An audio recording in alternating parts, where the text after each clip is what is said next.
Do you guys remember that friend of yours that like asked us, "Hey, can I throw this gallon of milk in your fridge?" Oh yeah, Jakar, yeah. Yeah, and I told him, I was like, "Yeah, just don't forget it." Yeah, he forgot it. Hello and welcome to Travelers, Tips, and Tales. I'm Mike. I'm Jake. I'm Ben. And today we're gonna be talking about our favorite characters.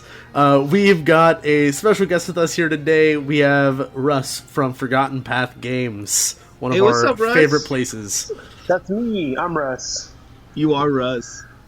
Yeah, How are you guys today? I'm doing good, man. I played a pretty wild game of D&D earlier, but you know, like how wild though? It was pretty wild. Yeah, there's a couple of things that we've been waiting for that happened all at once. Oh. But you know, thanks, Ben. And you guys, of course, you recorded it for future content for the podcast, right? Nope. Yeah. Listen, we play a lot of D&D. If we recorded it all, we'd never be able to get anything done.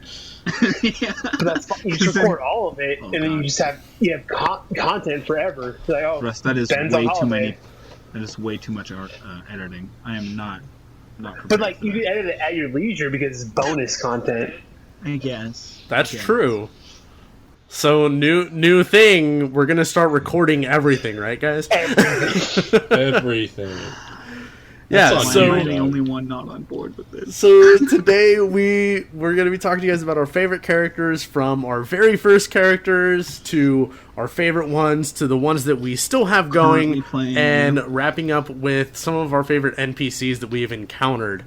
Our first section, though, is going to be our first character. What were your guys' first characters that you've ever played? Well, if you haven't heard about him, he's this kind of grungy little weirdo halfling. His name is Cade, and he has a lot of mental problems, but that's okay, because he'll just drink those away, and it'll be fine. Alcoholism is a real problem, but I chose it to be a part of my character, so, you know.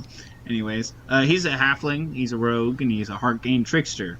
Because I wanted to be a wizard, but I didn't want to be a wizard because I wanted to deal mass amounts of sneak attack damage all at once. Yes. So I picked Rogue, and then I was like, but spells are cool too. So I picked Arcane Trickster as well. And that's his story. I've talked about Cade a lot on this podcast, and you can honestly go to a couple other episodes and find out more. The first time I think we mentioned him and like told a little bit about him was an Eye for Adventure.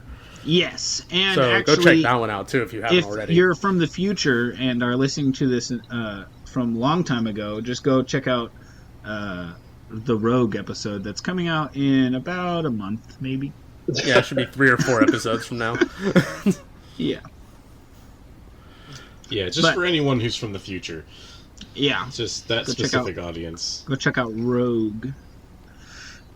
And we'll talk about him more. But I've talked about him a lot in the past, and I'm still going to talk about him in the future, and I'm talking about him right now. He's a kind of a crazy little boy, and yeah, notorious for Jacob being dumb and using spells incorrectly. I mean, that happens. Because I read them one time, misunderstood them, and then continued to never look at it again, but used the one that from my memory.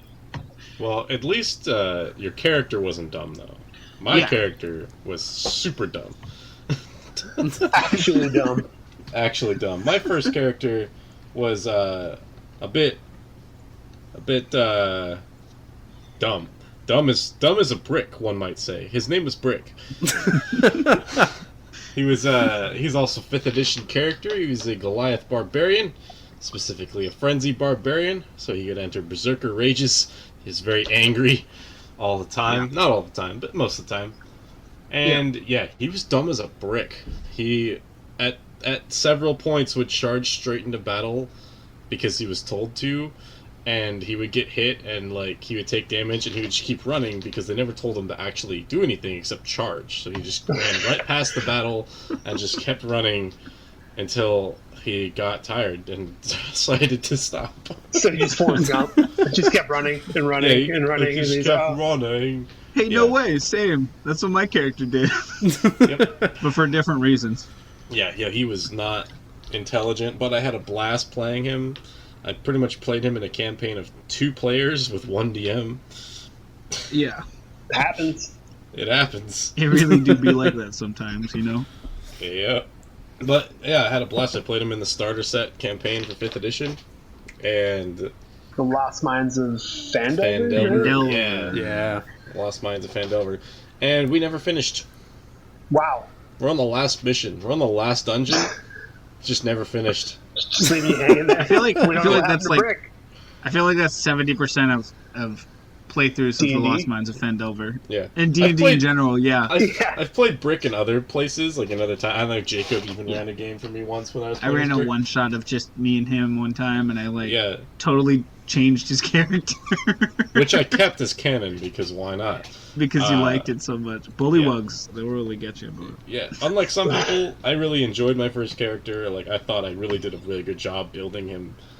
And I built mine like crap, but I still loved every second. I still, to this day, play more of his brothers and family members that are connected to him, just because I really enjoyed his family line. But so, like, yours and Jake's first character, so that was your first character ever, not just 5th edition, right? that was first character I never ever. played anything before 5th E, so... For sure. Yeah. What about you, Russ? What was your first? Well, I was a young lad. This is in the 90s. It was Advanced Dungeons and Dragons. So it was with my oldest brother. Not Lance, who you guys know, but my oldest brother. And the way you did it was you picked your class, you picked your race, and then you rolled down the line the stats. Oh. And so I rolled good stats, but I rolled 18 in strength. All right. And I was young, so I didn't know the rules. But he's like, okay, now you got to roll a percentile to die to determine like where you are in that 18 strength. And I rolled a 99. Oh. So like, I ended up playing this rogue with like decent decks, or he's actually a thief in Advanced Dungeons and Dragons. It wasn't a rogue back then, but yeah, he just ran around just slapping people, just super ridiculously hard. Absolutely built.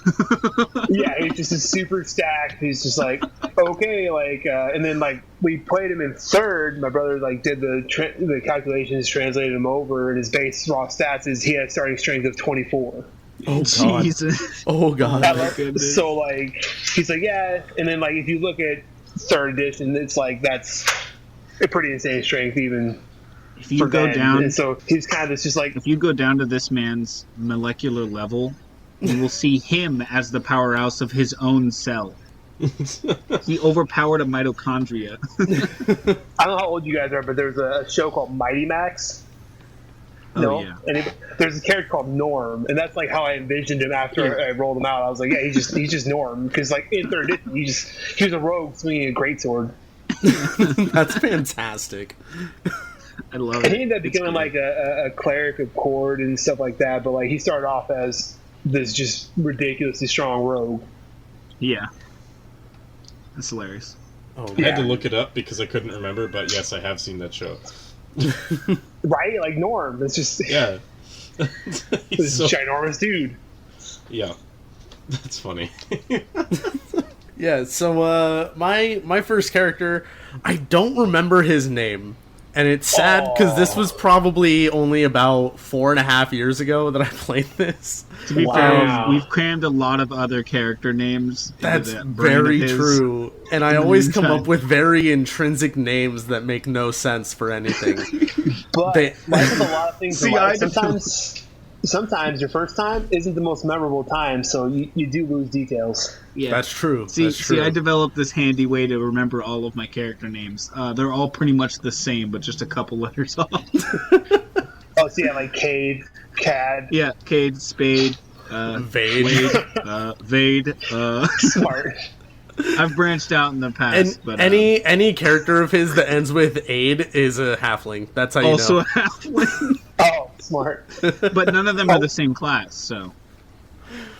Yeah, but so Anyways. my first character was about 4.5 years ago in Pathfinder, and he was a drow that mainly communicated to people through his party mates. He knew drow sign language, and that was pretty much all he used. So one other person learned drow sign language just to communicate with him. That's great. He was a Slayer, which was a Pathfinder class that is essentially a combination of Ranger and Rogue. So you're this super stealthy person who's going around, and then you're shooting arrows at people. So That's awesome. It was very appealing to me to be someone who can sneak around and shoot people with a bow and arrow, because I used to play a lot of Skyrim, and that was always my play style in that game, was just going around with a bow and arrow. I mean, that was the way to play Skyrim, though. Yeah. And, so it was just a really fun experience to be able to do that. I only played him for probably 4 or 5 sessions before we stopped meeting up, but it was a ton of fun being able to play in that game. But that's the classic D&D story. Oh, yeah. One thing that we did forget to do, Russ, what is your experience with D&D? Like, where did your D&D journey begin? Advanced Dungeons and Dragons. Obviously, AD&D. I've played every edition since. So I played Advanced Dungeons and Dragons 3rd, 3.5, Pathfinder. I played a couple Adventures of, and I just hated it. Wait, a couple Adventures of what?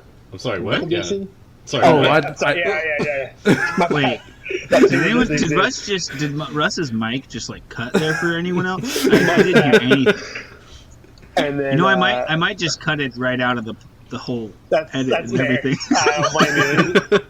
It would go The Adventures of and I'll leave the gap went there. from that and just dove super deep into Pathfinder, because Pathfinder was definitely the superior system, because it was all the guys that had produced a lot of extra content for 3rd and 3.5 over the years, and they're like, well, we're just going to continue this, use the same base system, tweak it, make it a little bit cleaner, and the thing about Pathfinder versus 3rd, 3.5 is you always got something at every level, whether it was a feat, class ability, et cetera, et cetera. Yeah. And then they also inserted all the different archetypes, right? So I want to be a rogue. What kind of rogue do you want to be? Do you want to stab people? Do you want to rob people? The Knife Master, that was a super dope class that they came out with. Yeah. But just how do you want to play that character and really fine tune it? And then 5th edition definitely took a play out of that with the archetypes. Yeah. Yeah, I think Pathfinder 2 kind of continued that initial thing that Pathfinder had going, where there's so much diversity in what you can do with every character you make, that you can use so many options. You can choose the exact same race and class, and you'll have a completely different character. Yeah, and I haven't checked out 2nd edition Pathfinder yet, because I'm still not over 5th edition, because there's just so much stuff I still want to do and play. Yeah, So I feel that. you're always getting ideas for characters, and I don't get to play 5 games a week, some people. Oh man, those guys sound like jerks. I hate to meet one of those. Flash forward to our current character section where Anyways, let's move on to favorite characters. Yeah. What is everybody's favorite character that you have ever played all across, all the characters you made across every edition? What is your all-time favorite? Let's go ahead and start off with Russ. Okay, so to start this character off, his actual name was James McLaughlin, but nobody knew that. In the first adventure, we roll up into this town and introduce ourselves, and he gives a fake name, and the fake name was Arden Bartley. And from that point forward, that was the only name he gave for anything, and that's literally how he went down in the history books as Arden Bartley. That is so amazing. And he ended up he started off as a rogue. Hold on. Can I just ask a question real quick? Did you say his last name was McLaughlin? Yes. He was Jimmy Mack. Okay. I just had to make sure I heard that. We just had to make sure we heard you right. I just pulled the name. Yeah, exactly right. I just okay, this is the name. Whatever, Jimmy Mack. That's his name, essentially. And I was I just never used that name again. I feel so bad that no one ever got to call him Jimmy Mack. Right, but he just became known as Arden Bartley, and then he was not a good person. My favorite type of character. Not a good person. He just ended up being We start off in 3.5, and so he was a rogue, but we were playing the Iron Kingdom setting, which I don't know if you guys are familiar with War Machine and Hordes, but it's a very steampunky setting, and there were guns. Oh, hell yeah. And so Bartley's signature move was he would pull his pistol out and shoot you in the face with incendiary rounds. I'm on board. Which is basically like just you pull out your pistol and you hit someone with a flaming burst. And then like the first time he did this, he rolled a natural 20 and just blew this dude's face off and was like, okay. Like that was his signature move. And so he used that, and then like the way the story played out, he kind of made himself seem like he was very important at this battle, and he single-handedly defeated this invader. And so he used that to propel himself to fame and things like that, and eventually aroused an army to go try to secure a kingdom that was in dispute. And he might have sold his soul. I mean, who doesn't? Yeah. So since you said might have, is it in question? Did he not know? Well, so like, I forget how it worked, but it's kind of like, I think he stole his like past self's soul, and then like the rest of his time was spent trying to figure out how to break that, because like, or he stole his, I can't remember if it was his past or future self stole his soul, but like he sold his soul to the Infernals, which were like the demons of that realm, and the campaign last ended with him basically like his wizard friend came up with a way to break it, but it shot them like 30 years into the past. Jeez. And that's kind of where that left off. Nice. Well, all right. Gotta love time travel. Yeah. I say sarcastically. What about you, Ben? My favorite character, me personally? Yes. Yes. Who's yours? Who's your favorite character? Tell us more. It's a guy by the name of Gerald Smith. I love Gerald. He's a homebrew class. He's a human, by the way. He's just a human who wears khaki pants, some loafers. He wears a green turtleneck sweater and a white overcoat, and he's got glasses. I have a cosplay of this character. Fun fact, Jacob has been this character for Halloween. Yes. Last year for Halloween, I was Gerald. And I didn't tell Ben beforehand. It was great because he picked me up too. And I was just like, what's up? No, he knew. He just knew from looking at me. He was like, "Are you Gerald?" And I was like, "Yup." No, but he like walked around with a scalpel in his pocket. Yeah, I had a nice looking pen and a clipboard. Gerald was a doctor, and he was a doctor who had taken not one, not two, but 3 separate Hippocratic oaths. Okay. When he completed medical school, and then he went back and completed medical school for magical healing, and then he completed a 3rd type of medical school for races that weren't human. So he's like a vet. He's a veterinarian also. Yeah, kinda.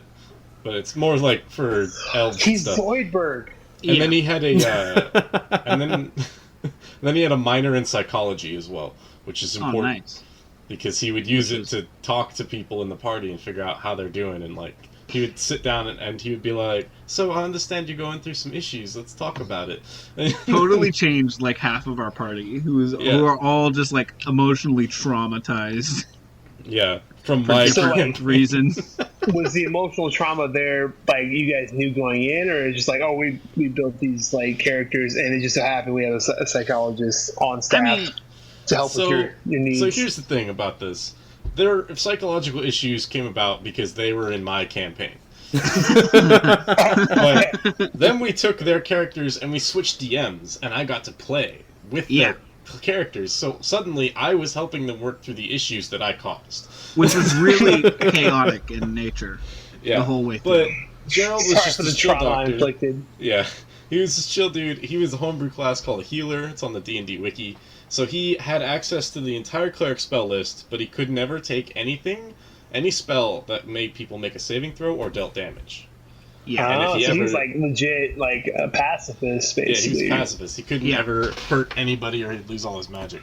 Conscientious objector. Yeah, but he could summon a unicorn, so that was fun. That was his friend. And he ended up getting married on this tropical island we were on vacation on to another player character who was a drow who was technically living on the island because she was underneath the island. And because of that technicality, Yeah, because of that technicality, they let him stay on the island even though he wasn't born there, which is the Oh, big yeah, rule about that citizenship and place. marriage. Yeah, That's so he Yeah. retired. He managed to retire to a tropical island, where he still lives to this Legitimately, day. yeah, He this also- character was played over like 10 sessions tops. Yeah, the final I'm done hurrah here. though, the final hurrah of Gerald Smith was that he single-handedly took out a lich in one turn. It's pretty crazy. He Did he resurrect his body? Like, what? no, so Nope. he did it the crazy way. There was a lich in this volcano, and his god that had given him his healing powers basically said, "This thing isn't alive. I need you to kill it. This is the one time when you need to kill something."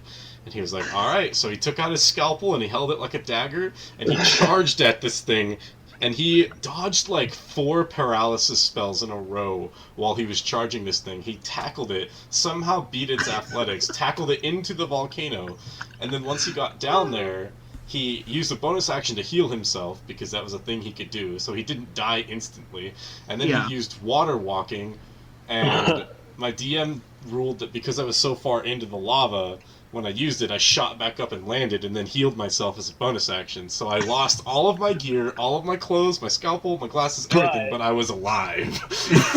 Absolutely bodied the man's into lava. And you won. Like, he's dead. You beat In the one bad turn. guy. Cut to the rest of the literal like adventuring party who have all like been experienced, and this like new guy just completely bodied this this person we met like a week ago, and he just completely bodies a lich, and we're all just like sitting there pokey-wowed like, what? Like, Yep. And then he retired to a tropical island and now has 2 kids. yeah, Gerald was crazy Sorry, he because has 3 kids. he literally changed just had my one. character from being kind of like a child personality-esque into like like paternal figure for the party. Nice. He like Yeah. he like straightened my character's stuff out. Like he's like, Yeah. you gotta set your own goals and all that. Which, Here's let's another be thing. honest, with Cade, that is not an easy task. Yeah, he like totally like 180'd my character, who still did it in like a terrible way and was absolute garbage. But you know, Yeah, we're He's talking still about trying nonetheless. a rogue who relied on the spell knock to pick locked doors. I mean, it doesn't fail. Like, it does the work. well, I would try first, and if I couldn't actually pick it, I'd be like, oh, this one's tricky. Just give it a good old knock, and there you go. That's open. really the reason I was thinking about, like, I want to play an Arcane Trickster just to have that in my back pocket. That's great. Oh, and here's the greatest part about Gerald Smith. He will return. Oh Oh, yeah. He will return in a campaign that will be on our YouTube channel. Yes. will it be like Yeah. old Gerald? Like, he's just like, Yeah. he's kind of enjoyed his retirement. He kind of rolls up, you know. Oh looking yeah, like, because like his kids are bearded. going to be in the campaign too. They're all going to be NPCs Well- you can meet. Hypothetically, this game still takes place in your world, Ben. So if us as a party, for some reason, go far enough, we could meet like all of our characters Yeah, if but they're that's alive. a bad idea. if they're alive. If they're alive. Listen, we've already had enough moments like that in game. We don't need more. That was so fun. But yes, Yeah. Jacob, what is your favorite character of all time? all time. Well, you really pulled one on me, because at first I was actually going to pick one that isn't mine. But at the beginning of this section you said favorite of our own characters. So I quickly scrambled and picked one that I don't know if I could say favorite, because I have a lot that I really love. But this one I really like. And his name is Aramil, and I talked about him in our cleric episode. I just really love the guy. He's an absolute jerkhole. He does not scumbag. enjoy being an adventurer, which I love trying to fit into roleplay as much as I can, of just like passive aggressive sighs and eye rolls for every instance possible because I find it hilarious. But yeah, he's just this cleric of light domain, and he gets really angry sometimes and erupts with light that sizzles his enemies. what was the hook then, like, to get him into adventuring if obviously he's not about it? Oh, It was amazing. So the actual party, like the party members, came and visited my hometown, my small hometown of Aramil in Ben's world. Or not Aramil, that's my name. He's named after the town? Amusil. The named after him? Amusil is the name of the town. There's a lot of A's. But Amusil, and so I was tasked to be like their babysitter, quote unquote, to guide them around the town and you know, give them a little, like tour, if you will. And so one of them wanted to go to a bar, and then they started getting a little riley at the bar, a little rowdy, and they started a bar fight, and then weapons were drawn, and the whole time my cleric was just going, oh no, oh no, oh no, oh no, everything's going wrong. And he actually didn't deal damage up until the last round. He just focused all of his turns on keeping the other idiots alive. And then at the very end, he kind of broke for a second, and he used his channel divinity and accidentally killed one person and wounded 2 others.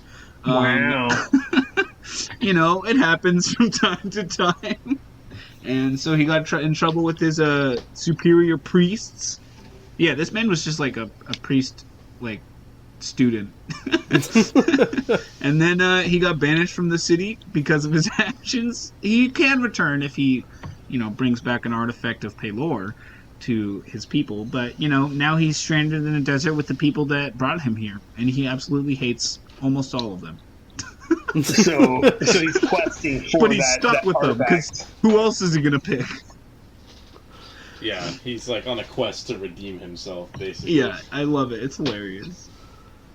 Because I know one of our very devoted listeners is going to love this, would you mind sharing the original character that you had chosen as your favorite? Yeah, this character holds a very dear part in my heart, almost as if like to the same extent as like some of my favorite characters of my own, like Cade, where I don't shut up about him sometimes. But I absolutely love a character that my good friend Dalton has made, and that character's name is Lava Lamp. And I always feel really bad because a lot of my in-game characters talk down to him a lot. They hate him so much. And they kind of don't give him the respect that he deserves, because he is a great addition to any party. Prove me wrong, which I'm guessing that a couple people could try, but I will refuse. I love Lava Lamp so much. He's such a creative and different character, if you ask me. He's a Fire Genasi wizard from 5th edition. I don't want to say too much about him, not, you know, because he's not even my character, but I just really like the character. He takes the spells that every wizard gets and he kind of turns them to make them his own a little bit, and absolutely kicks butt. It makes for some really awesome stories to tell, where my character is just like running away in the background while his character is just like taking out piles of people all at once. Yeah. Absolutely insane. A transmutation wizard at that. So not even like the typical, like, one of the normal types of wizards that everyone likes. It's like, what? Yeah. Transform stuff into other stuff? How does that I would work? argue that Lava Lamp created my love for wizards as like main spellcasters. I often have viewed Lava Lamp as kind of like the mad scientist type, where he'll come up with an idea that is so crazy, it's like, no, that's never gonna work, and then he does it and it works. Yeah. I'm he's like, just how? like the god of dumb luck. He's a wizard that you can't believe actually has 20 intelligence, because some of his actions are very poorly made. But he really pulls out some really clutch, awesome moments, if you ask me. Hey, I just love that character so much. Ben, I think that needs to be a new domain for your world, for a god to have, the god of dumb luck. I mean, that's just the god of luck, right? It's just like, or maybe it's the god of luck's like cousin that nobody talks about. He's not exactly invited to the family reunions. Yeah. He has a temple somewhere. They don't really like talking about him. He exists. His holy symbol is just a D20. On a natural one. It's just On ones the and natural 20s. one. I feel like like a natural 20, right? If it's dumb luck. Like, Oh yeah, true. It's all ones, but 120. No. There's two. It's 2d20s. One's a natural 1 and one's a natural 20. And then his thing is that he's a halfling. Oh, there you go. So it's like the roll that he should have gotten, but the roll that he got because he's a BS halfling that gets to reroll ones. Yes. So, moving on, my favorite character. You guys heard about him in our Druid episode. That is Landers Nemetsk. He is my 5th edition human Circle of the Land Druid, specifically grasslands. And if you want to hear his story, you can go check out our Druid episode. We go a few minutes in depth on him for probably 5-10 minutes, and you get to hear a lot of his story. And he actually had an interesting development today that I wasn't planning on having happen, but it happened anyways because it was spur of the moment thing that I decided. Some of our NPCs that we had in our group, one of them Landers had bonded with a little bit here and there.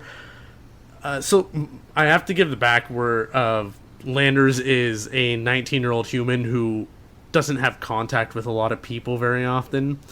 He grew up Kinda basically... Like us. He grew up with his just family. Like a regular day at the store, right?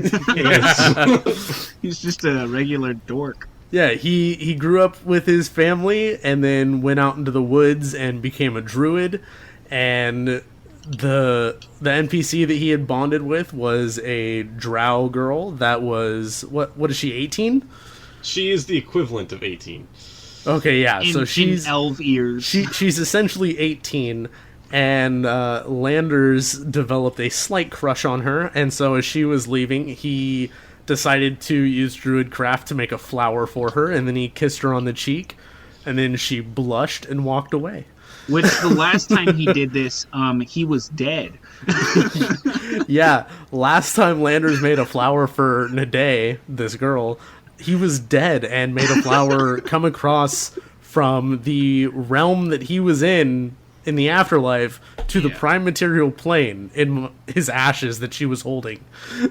Yeah. Wow, and you guys did not record this. No. This is just our home game we I'm play. so upset. This is like a weekly thing for us. I'm so upset Well, right now. see, here's the thing, Russ. We don't record it, but we still get stories to tell on the podcast. Right? It's not the same. That's why I want to be in the moment with you. That's why we're recording our future game. Well, the thing is, that exact moment is spread across 2 sessions and technically a very small one-off of Ben and Michael. For like Michael 15 minutes, in the afterlife. It was nuts. It's gonna be very weird DMing, like, knowing there's a camera on me. Because I can't just do my normal DM thing where I'm just like, this is bull. We actually have to look like we're interested the whole time. We can't just be on our phones. Like, just edit it. Yeah. Oh, no, it's video. Yeah, sorry about that. Yeah, we're doing video. We're done. We're done for it. Also, we are typically off topic so frequently. Yeah. As a group. It's going to be something that's going to be very hard for us, but I think it'll work out. Yeah, Jacob's gonna get to use his catchphrase. My catchphrase of so D&D. That's just like my. I hashed it out. You know, I figured this is the best way to get everyone on topic as quickly as possible. It still doesn't work for some reason, but that's what I always do. Is I just go so D&D, and then if no one hears me, I say it again a little bit louder until Ben gets the floor. Tips and Tales merchandise. There's going to be D&D. We literally brought that up earlier today while we were playing because we got really off topic for like 5 minutes during our game, and I just went so D&D, and I was just like, hey Ben, when we do make merch, we should totally make a Jacob and D&D shirt. You should put So D&D on a beanie, and that's an icebreaker. Like, if somebody knows what it is, dude. you're like, you play D&D? You're like, yeah, there's actually this cool podcast called Travelers Tips and Tales. So we got this sweet merch. When we start coming out with merch, we're going to have that, and then we're going to have a whole line of Nuggies merch. Jesus. Yes. We're gonna have beanies where like the little fuzz ball on top is in the shape of a chicken nuggie. If I had the ability, I would just nuggies. make and order all of our own merch and just give it out to people if I had the ability. If I had the resources, dude. Just be like, you want some nuggie merch? Yeah, we get into some shenanigans. I don't not want nuggie merch. That's what I'm saying. Everyone wants nuggie merch. Anyways. So podcast. Let's get into our current characters that we play now across, well, for a few of us, many games. Ironically, literally in our Google Doc here, we have Michael's section. He has 5 characters. Ben's section. He has 5 characters. My section. I have 5 characters. Russ's section. He has 1. By the way, me, Jake, and Ben are only in like 3 games together. Yeah, I think so. No, 4. 4. Is it 4? Yeah. Well, hold on. Are we counting us as the DM? Anyways, for my current characters, my first one is Jinty. He is the bard that I talked to you guys about in our bard episode. Go give that a listen. Of course, Landers. He is the druid yet again. Then we have Iggy, also known as Ignomaeus is his full name, and he is also in the same game as Landers. He was my initial character. He was a sorcerer that hated drow because his adopted parents were drow, and they basically ruined his life the way that he was raised. At least that's how he feels. So he ended up becoming an evil character, going away for a while. That's why I've been playing Landers. And now Iggy, proud he made them. And now Iggy is coming back into the fold, and it's getting intense. Yeah, he made his drow parents so proud, though. That's the ironic part. He really Is he did. gonna hit up Gerald and be like, "I need help."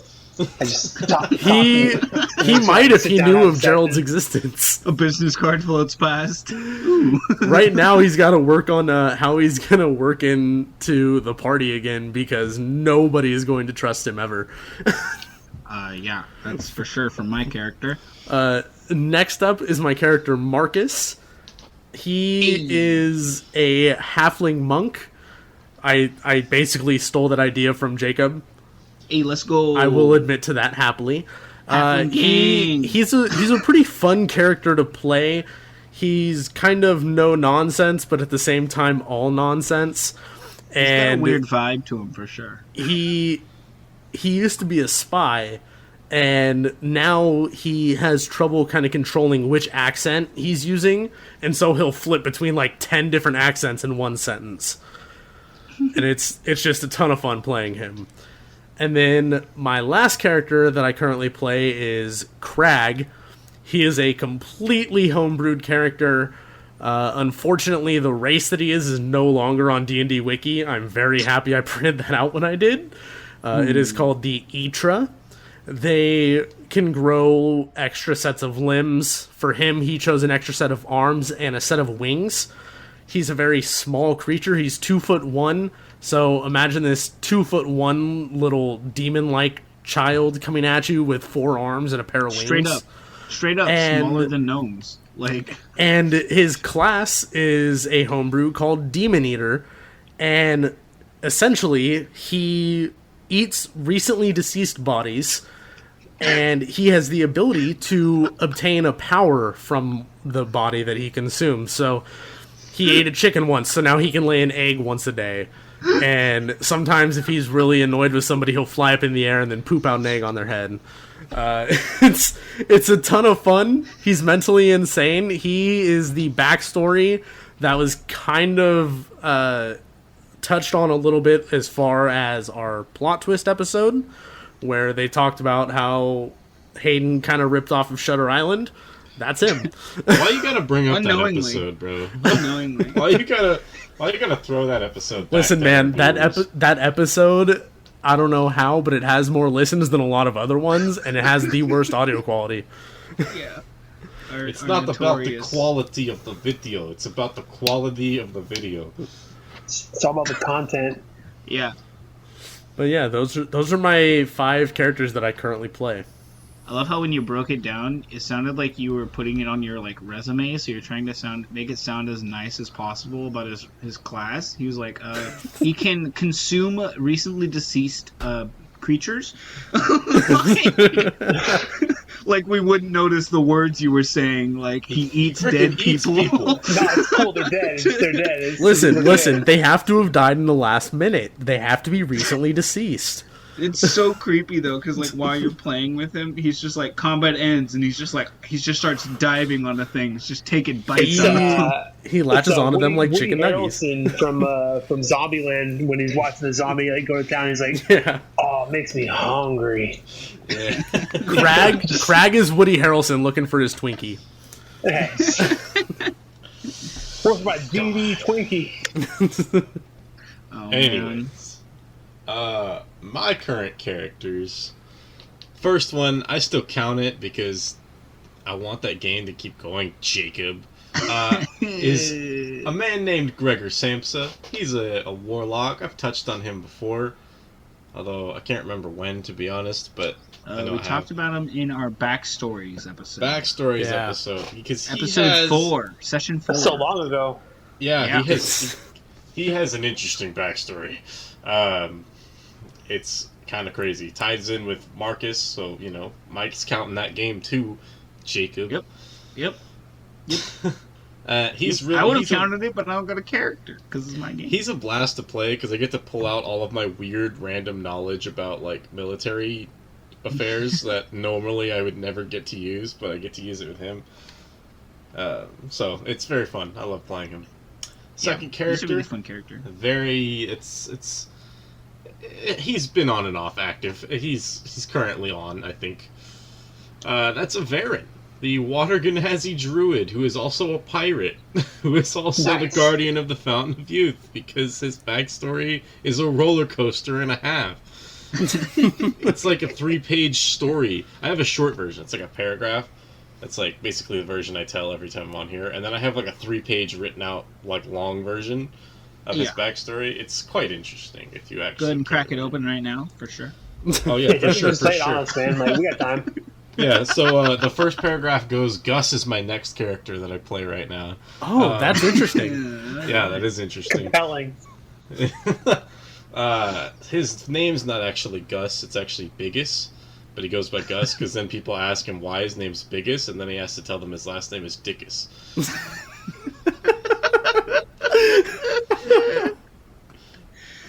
Tell me more about this Gus fellow, Benjamin. Tell me more about Biggest. He's from the jungles of Chult. Ooh. He was being raised as a Yuan Ti spy, but got overly ambitious trying to serve his masters, and as soon as he found a human, he actually left before he was ever actually taught how to get information back to his masters, or before he could be converted into a Yuan Ti pureblood, so he's still a human. And he's got his life in line.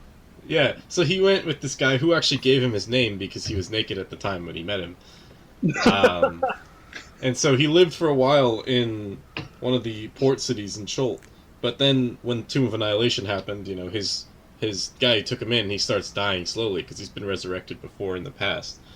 Because he's an ex-adventurer. So that's when Gus went out to try to figure out what's going on, and he started exploring the jungles.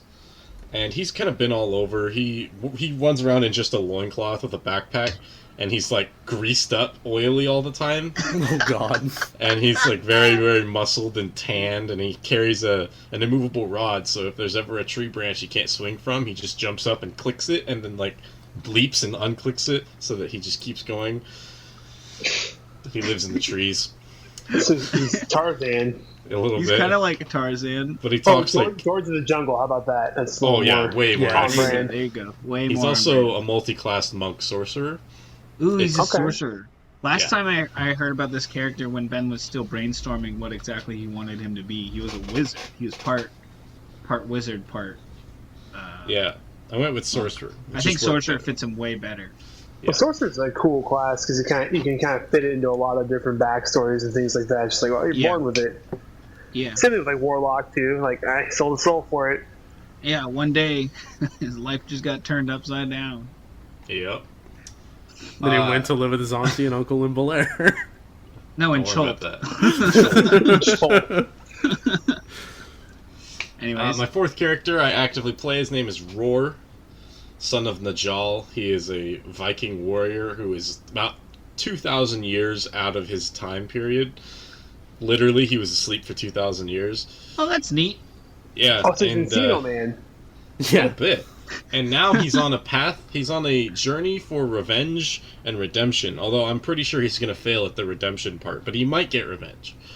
And he's also trying really, really hard not to strangle Jinty, which is Michael's character. He's doing a pretty good job. So far, yeah, he's not even gotten close yet. So far, they've respected each other. Because you respect the distance. You gotta keep So that much- distance. So much that none of the other party members even know about it or are concerned in any way. Yeah, I don't even think Jinty knows yet. yeah. Roar's, he's keeping it on the down low, but he really, really hates Jinty. And it has nothing to do with the fact that Jinty is how he is as a person. It's because he is a bard. He plays music, how dare him. Yes. And my most recent character, Cleo. That's his name. Yeah. Cleo. Cleo. Everyone messes that up. He's a divine soul sorcerer, and he is the ultimate healer support that I have ever made in my life. Although the dice disagree.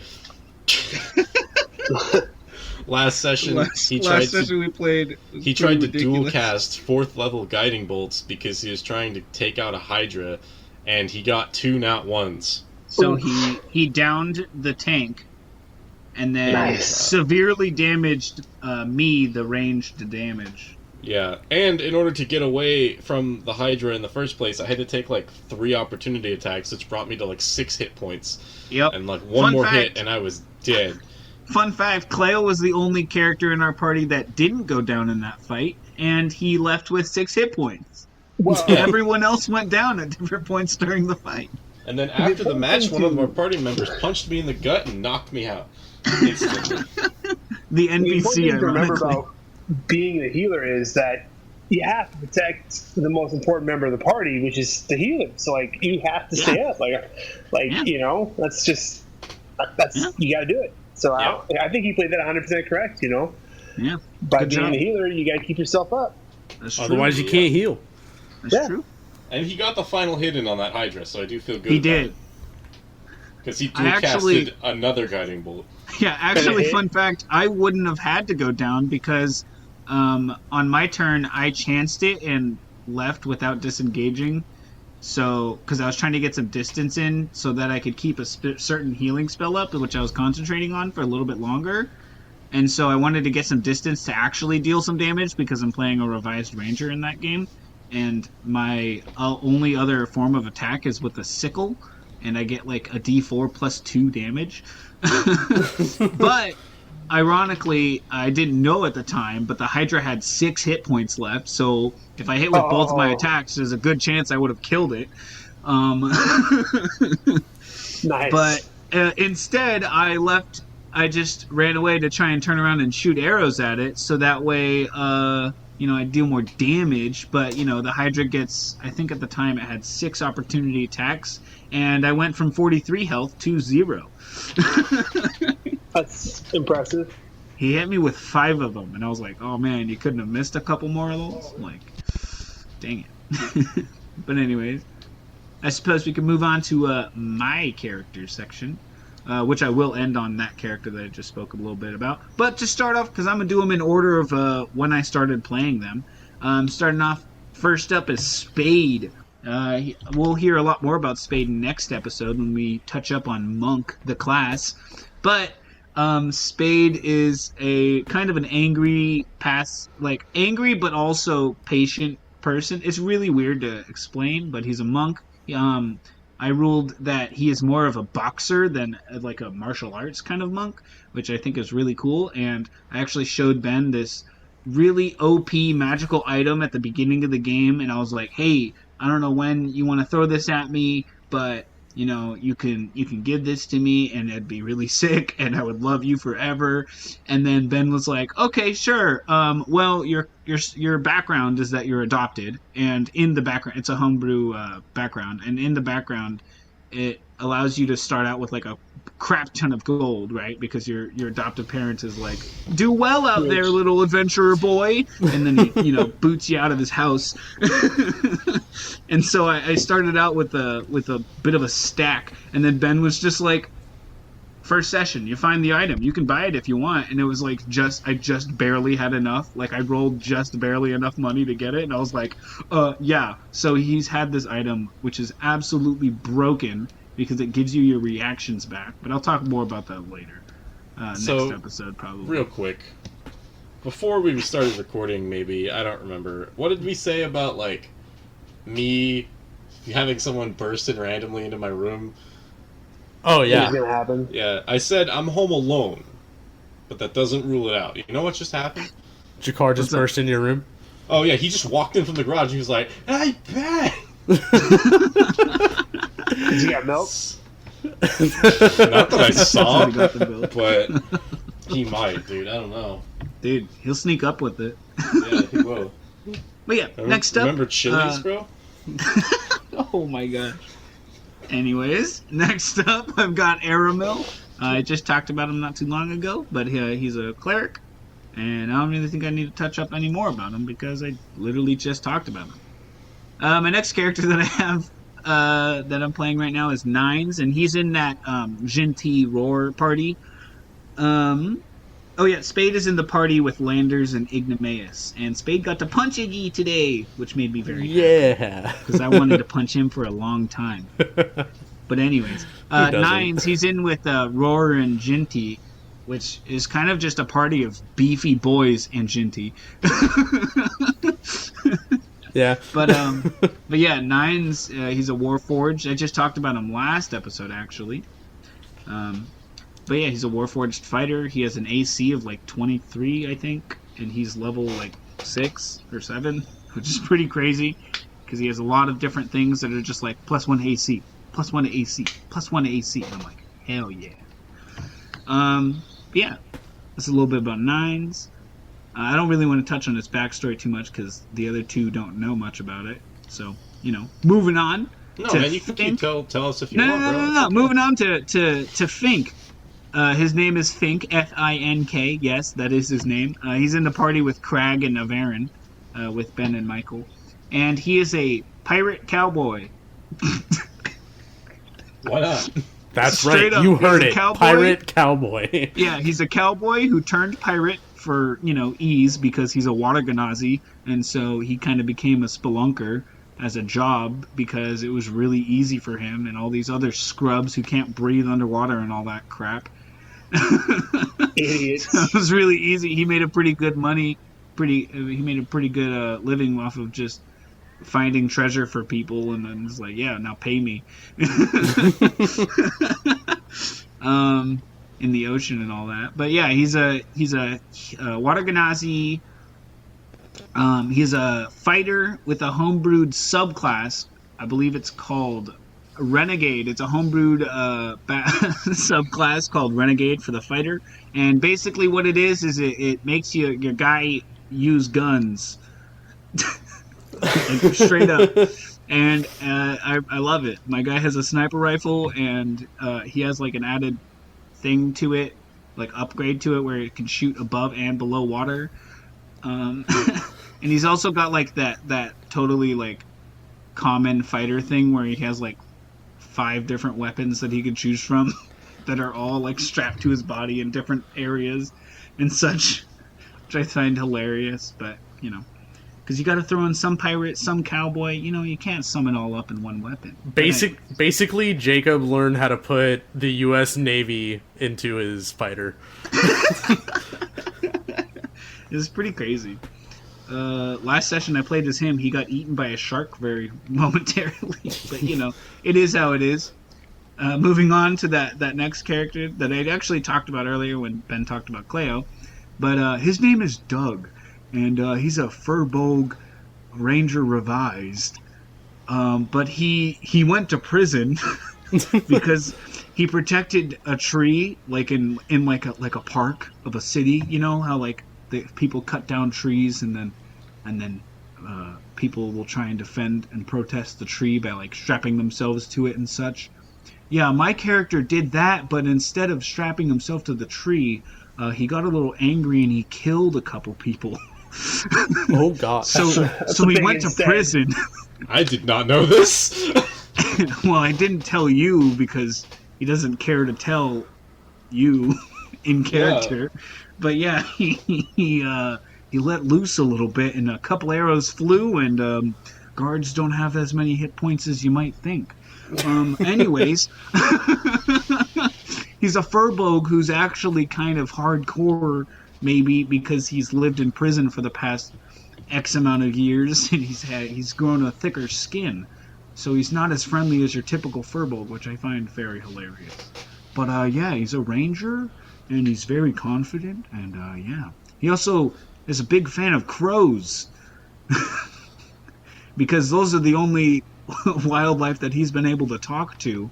Crows and rats, I guess, but he's talked more to crows, and yeah, he really likes crows. Just last session, I cast a 3rd level spell called Conjure Animals, or something like that, and I summoned 8 CR 1 force or lower, and I chose for my CR, for my creatures, I chose a swarm of ravens, but I reskinned them as crows.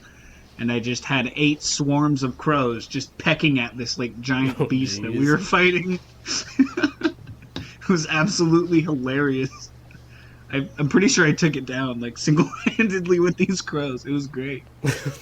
They were popping off. It was hilarious. But yeah, it's a little bit about Doug. So, Russ, obviously you have all the time in the world to talk about your one character. I just have the one. Sorry, it's so the game that we're playing is I'm not playing with any of these guys, any of the 5 games, which is a shame. Which is a true shame. We should fix that. This is a character from it's the Odyssey of the Dragon Lords. It's a 5e supplemental thing, and it's pretty cool. It's based in Greek mythology heavily. There's cool. A lot of different like games, stuff like that. There's different backgrounds you can choose, like sub backgrounds. So there's like the cursed one, this and that. But my character is actually a demigod. Ooh, this is his nice. background. He is his name is Arconius Stonebreaker. He's a Goliath monk, which if I was going for like pure mechanics, I probably would have chosen a Goliath, but I just love them because they're so cool. Hey, like we said in our character creation episode, you know what? Don't pay attention to how well a race and class might mix. Do whatever feels right for your character. It hurt. But so like every character in the Odyssey of the Dragon Lords has like their side quests that's part of the main quest, and so his is he has to accomplish something that his father failed at, basically. His father being the god. Oh, that's cool. Oh, that's so, really like, cool. That's part of it, yeah. And we actually just did like this like Olympic Games style session. So like we all like he joined in on the boxing competition and like discus throwing and stuff like that. Yeah, that's awesome. Kind of like a redeeming the family name kind of a situation. Yeah. And there's actually like a fame mechanic worked into the Odyssey of the Dragon Lord. So like there's a point, I think it's like 1 to 20, and at 20 it's like it says that your name is woven into the fabric of the universe. Oh wow. Yeah, that's pretty famous. Yeah, there's like another point where the gods have taken notice and they don't like how people view you, so they actively send monsters and stuff like that to fight you. That's crazy. But yeah, that's what I'm playing right now. It's fun. I never played a monk in 5th edition before. They're kind of broken early game. I've had them in my party and it didn't seem broken, but that's probably because the person playing it. But I mean, having extra attacks at level 1 is pretty good. It's pretty ridiculous. Well, also like you guys probably don't know this, but I'm sure Mike knows. Like in previous editions, monks used to have to take a penalty for those extra attacks, though. So they'd get those extra attacks, but it'd be like 2-weapon fighting, so they'd get 2 attacks like -2 plus modifiers. So yeah, well yeah, and it does that in Pathfinder 2 as well, but that's for actually every character. So like in Pathfinder 2, you have 3 actions that you can do whatever you want with.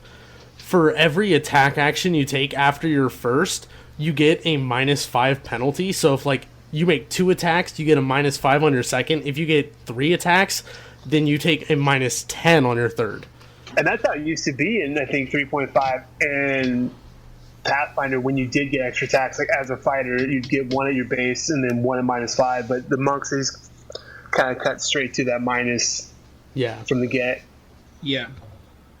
And I want to make sure the listeners know that you don't have to be running 5 characters at a time. Like, Jinty and Crag, I haven't played in over a month. Marcus, I haven't played since, like, March.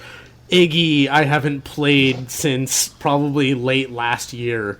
Landers, I play weekly, but that's just because he's the main person that I've been playing. Yeah. I want to make sure that you guys know you don't have to have a ton of characters. But you should want a ton of characters. Yeah, for me, Spade is like my only really consistent character. Doug is just part of like this extended one-shot that we knew was going to be extended at the beginning, so it's not bad that we've taken more than 1 session. We planned out that it was going to take like 4 to 5 sessions, but Doug is just part of that. Fink I haven't played in like Michael said, like a month. Nines I haven't played in like a month. And Aramil I play, and it's kind of like a more typical group of D&D players where I played him first, like, how long ago did we start this, Ben? Like probably like 10 months ago almost. And like we just play every like 2 to 3 months. We get 1 session in. Something like that. And we haven't played Jacob's campaign since before COVID. Yeah, that's what I'm saying. Marcus, I mean, it goes for Gregor as well. It's been since March. Yeah. But before we wrap up, we wanted to go ahead and get this one last little bit out there. Our favorite NPCs that we've encountered. My favorite is a dwarf man named Maurice. He was a dwarf in the city of Jasima, a desert city in Ben's world that he's created. And he helped my barbarian Harbeck in establishing a branch of his blacksmith shop, Wear and Tear, out in Jasima. So he helped build the forge and anvil and everything that was necessary for that location. And I don't know, something about Maurice, just his tagline whenever I spoke to him was just, as all true dwarves should. Everyone who was playing in that game was saying as all dwarves should for like weeks. Yeah, it was fantastic. Anything would happen and we'd all just go, as all dwarves should. Yeah. And you got to remember, Maurice also bought your franchise after you had your unfortunate accident. Which we will cover in a future story episode. Yeah. One day. We'll talk about it. That'll be a 4-part episode. And he kept Wear and Tear going and expanded it, actually, to all over the continent. Yeah. So I'm looking forward to seeing the effects. Yeah. Yeah. His friend died, and he was like, well, I guess I'll buy out his property. And expand. Yeah, my favorite NPC is one that I created, because why not? It was never meant to be important. They were never meant to be anything major. I just happened to be running a game on St. Patrick's Day. So it was also the first game, like I'm pretty sure literally. It was one of like the first 2 or 3 sessions that we played as a group ever. It happened to be on St. Patrick's Day. This is Jacob's like 3rd game of D&D ever. So they met a leprechaun. They met a leprechaun on St. Patrick's Day, and his name was Grassy. And Grassy had a problem. Someone stole his hat. And so, through helping Grassy get his hat back, they met this wizard named Gorman, who ended up giving them a bunch of quests, and they ended up killing him and destroying an entire town in the process. Not the point. Grassy stuck around for a little bit after he got his hat back. My character, once he grew wealth, rebuilt the town. It's true. And Grassy would help them from time to time. He'd take them to the Feywild. He would party with them. He would give them massive amounts of Feywild weed. Just Feywild marijuana, and it was insane, the effects that it would have. I'm going to tell you guys right now, did something I really shouldn't have, but I did it anyway because I thought it was funny, and I didn't really expect the campaign to go as long as it did at the time. Do you remember those black joints that Grassy had? The ones that there was like black marijuana inside that no one knew exactly what it did? Yeah. Every time you guys took a hit from one of those, I rolled on the Deck of Many Things table. Oh. And for those who don't know, the Deck of Many Things is one of the most cursed items in existence. So it's a deck of many bad things and a few alright things, and Yeah, no good things. There's like 2 or 3 amazing things. mostly bad things. They're almost all like terrible. I feel like I things. have to do this now because of the content of our show. Disclaimer: don't do drugs, kids. All right, carry on. Do not do drugs, because these drugs had the possibility of ripping your soul out of your body, or making a devil hate you for no reason, and making him want to ruin your life, or giving you the ability to undo any event in the entire history of the world, which, horrible idea, by the way. Who knows what you'll do, what damage you will cause. And I paid the consequences for that. Somebody used an ability they got from that, and they completely destroyed my campaign. They destroyed Gorman's castle, they crushed the city, and everyone called them an idiot for it. And it was kind of funny, but also ruined my campaign. Don't ever include this item, don't ever include any effects this item has, don't ever do it. I did it, I was wrong, I admit that. Don't ever do it. So the Thank you, good thing is Benjamin, the deck of many admitting. things is you should just avoid it. The deck of game-breaking power. Yes. It's something you give an epic level party when you don't know what to do and you don't care. Yeah. And you Accurate. don't have any plans on ever using this world ever again. Well, The point this is- game could Or maybe end, it's or it not could go canon. on. Who knows? Yeah. The point is, Grassy comes back every year around St. Patrick's Day and the party loves him. And I love him. We he's love fun hanging to out with play as. Grassy. Yeah. Yeah. He's super chill.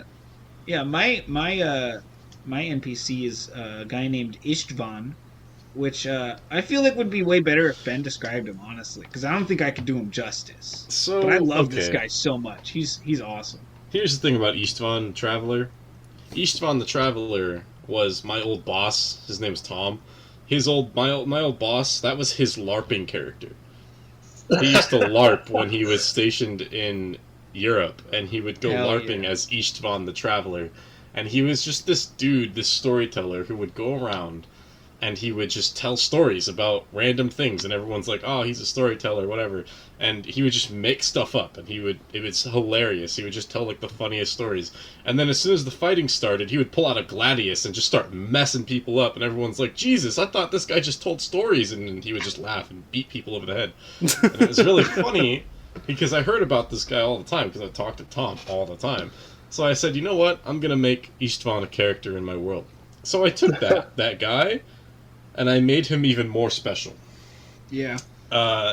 He's known as Istvan the Traveler, and it was very convenient because I already had an ambiguous figure in my world known as the Traveler. Not connected with Critical Role's the Traveler. I'd never watched Critical Role at the time.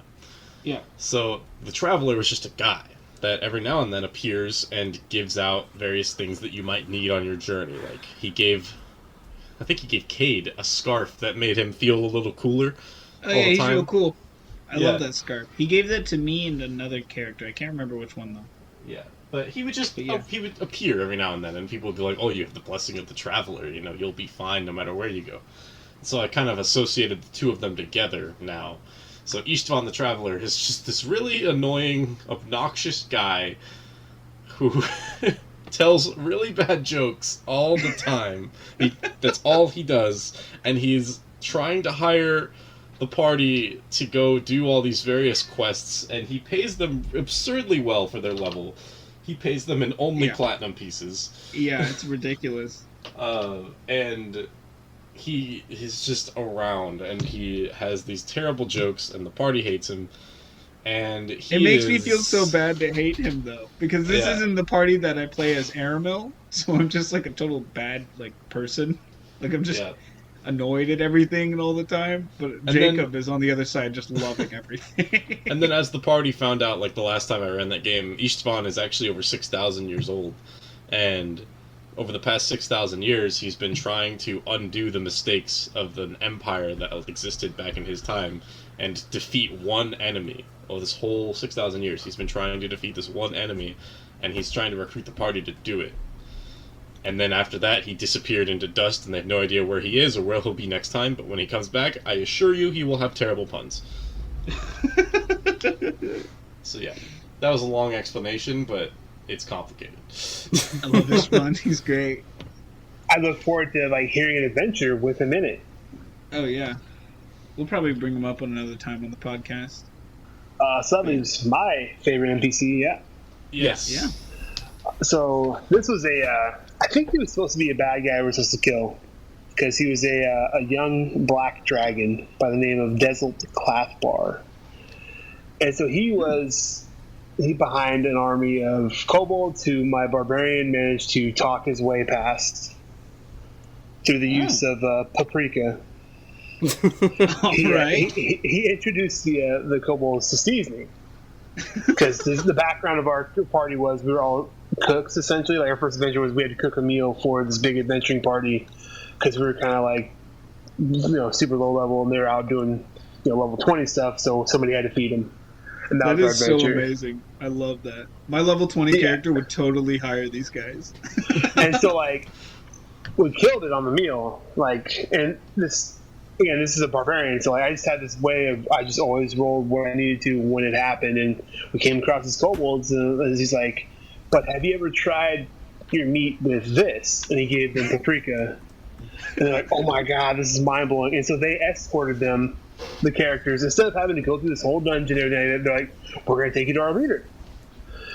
And so this black dragon, this young black dragon, is like, "Well, why are these guys here?" And the young black dragon had taken over a salt mine, which, oh my god, salt is not of value to a black dragon, right? Dragons want gold and things like that. But we proceeded to explain to this young black dragon, well, people will pay gold for this salt. And so then we arranged a trade between the people and this young black dragon, and he got his gold and the people got salt. And then we proceeded to help maintain relations with Desert Clathbar and civilization, and he didn't have to go out and kill people to get money. They just brought it to him. That is so amazing. I love that. That's so awesome. That barbarian's name was Peros the Butcher, because he was a cook. A butcher, I'm guessing? Yes. That's awesome. I actually really love that. That's amazing. Desert Clathbar. I gotta do something like that in my game. That's awesome. That's a great story. Yeah, DM was you just bypass the whole dungeon, the whole everything, and I was like, paprika though, Have you ever heard of paprika though? What's funny is I have a character like that I should totally try that with. Gus literally carries around an entire kitchen in his sack, because he has Heward's Handy Haversack, so he just carries around a pound of each kind of seasoning he can get his hands on. And everybody likes to eat. That's all I'm gonna say about that. And just season your meat. Yep. That's facts. That's facts right there. I'm just imagining this black dragon being like, why did you bring these guys through this carefully constructed dungeon with traps meant to kill them? Why did you do that? Why? But we made him rich, so it was okay. Yeah. Oh man, that's actually really fun. Who ran that? Do we know who ran that game? Do we know that person? No, you do not know that person. That's a shame. I'm kind of hoping it would be Lance or something. No. Or Timmy. Timmy! No, this is right when 5e first came out, I think. Oh man. Oh man. That's crazy. All right. Well, that is going to wrap up this episode of Traveler's Tips and Tales. Russ, where can people find you on the interwebs? You can find me on Instagram. It's probably the best thing at Comfy Nug. All right. Dude, great name. He is the greatest fan of Nugs. We will include that in our description for the podcast. And also, Russ is from Forgotten Path Games, who we will also link on Instagram.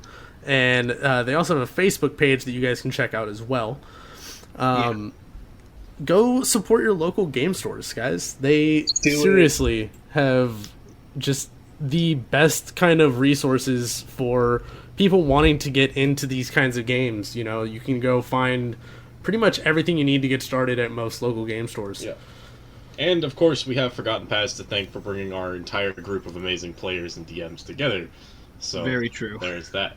And Actually, they put up with us when we played there for the longest They amount let of us time. leave milk in their fridge, man. That did happen. Literally. Actual events. Big facts. These are literal facts.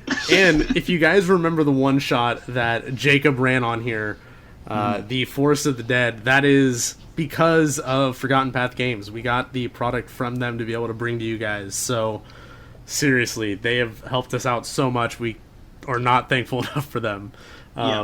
But you can also find us online on various places. Ben and Jacob, why don't you guys shout those out for us?